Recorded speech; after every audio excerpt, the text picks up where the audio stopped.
தமிழ்நாடு மாநில ஊரக வாழ்வாதார இயக்கம் அனைத்து பணியாளர்கள் நலச்சங்கத்தின் சார்பில் தங்களுடைய கோரிக்கைகளை நிறைவேற்ற வேண்டி இன்று 4வது நாளாக ஒப்பாரி வைத்து பெருந்திரள் காத்திருப்பு போராட்டம்.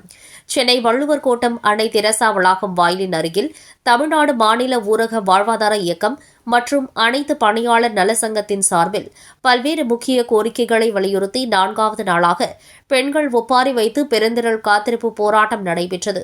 முக்கிய கோரிக்கைகளை வலியுறுத்தி இன்று 5/2/2026 காலை முதல் மதியம் வரை தங்களுடைய கோரிக்கையை நிறைவேற்ற வேண்டி சுமார் 3000க்கும் மேற்பட்ட பெண்கள் கலந்து கொண்டு அரசின் கவனம் ஈர்க்கும் வகையில் ஒப்பாரி வைத்து போராட்டம் நடைபெற்றது.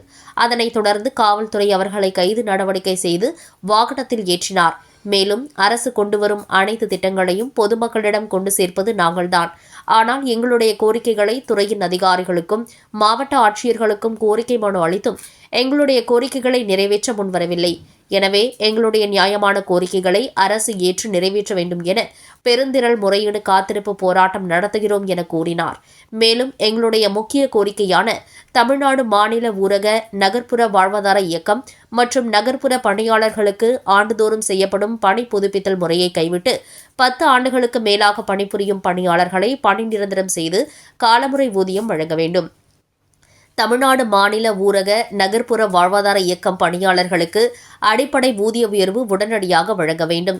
அரசு திட்ட நிதியில் இருந்து book keeper, CST, CRP, BNC, CRP farm ஆகியோருக்கு மாதாந்திர மதிப்பூதியமாக ரூபாய் 7500 வழங்கிட வேண்டும்.